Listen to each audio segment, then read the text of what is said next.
महाव्रतधारी दादा गुरु की पैदल नर्मदा परिक्रमा यात्रा का दूसरा चरण सोमवार से प्रारंभ हो गया। महाव्रतधारी दादा गुरु की पैदल नर्मदा परिक्रमा का द्वितीय चरण 27 नवंबर से प्रारंभ हुआ।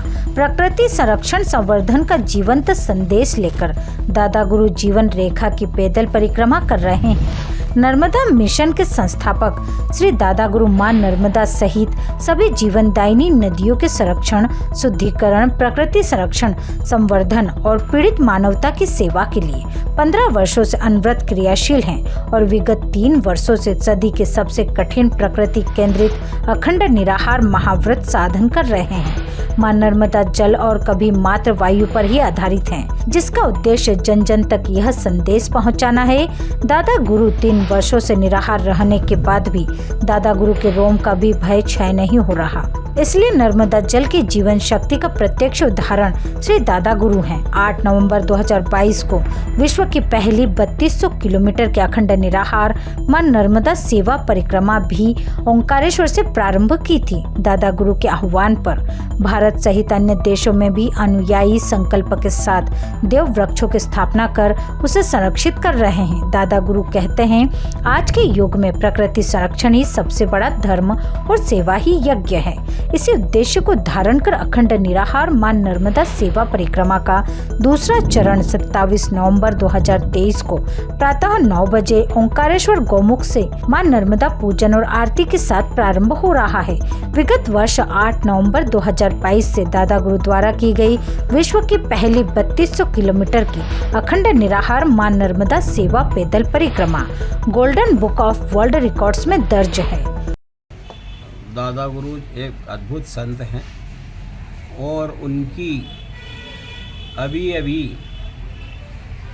2 नर्मदा परिक्रमा ओंकारेश्वर से हमने अपने सहयोग से हम लोगों ने साथ में रहकर देखी है और ऐसी तो उन्होंने कई नर्मदा परिक्रमा कर चुके हैं।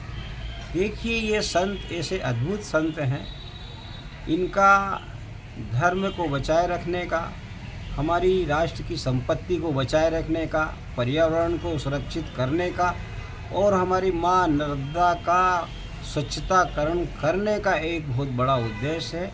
इस सब उद्देश्यों को लेकर और हमारी संस्कृति को, जो हमारे धर्म और कर्म बोलता है, उसको जागृत करने के लिए ये इस प्रकार के अन्न और जल त्याग कर कई वर्षों से उन्होंने अन्न भी नहीं लिया और जल भी बमुश्किल लेते हैं, कभी उनकी मर्जी होती तो लेते हैं। ऐसी नर्मदा की परिक्रमा उन्होंने आज हम धन्य हैं हमारे ओंकारेश्वर से शुरू की है और करीब 3-3.5 महीने के दौरान उनकी परिक्रमा पूरे नर्मदा परिक्रमा तट से घूमकर ओंकारेश्वर में समापन होगी।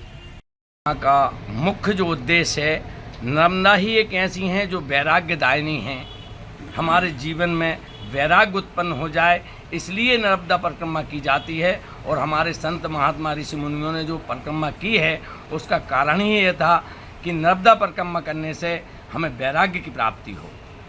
और उसी कड़ी में दादाजी गौरी शंकर महाराज, धुनी वाले दादा और अन्य महात्माओं के क्रम में आज यहाँ से पुनः दोबारा दादा गुरु फिर परिक्रमा अपनी प्रारंभ कर रहे हैं और परिक्रमा आगे चल रही है। आपके जोड़ गणपति हनुमान मंदिर से प्रतिदिन कितने परिक्रमावासी जा रहे हैं और आपके यहाँ से जो अखंड भंडारा चल रहा है?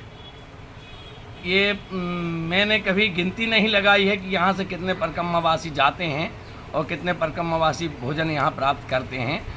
ये तो निरंतर परिक्रमा चलती रहती है 8 महीने और लगभग जो नाव से पार होते हैं उनने एक आंकड़ा बताया है कि प्रति वर्ष 5 लाख परिक्रमावासी परिक्रमा करते हैं। आपका परिचय? मंगलदास त्यागी, श्री जोड़ गणपति हनुमान मंदिर, ओंकारेश्वर। ओंकारेश्वर से ललित दुबे की रिपोर्ट।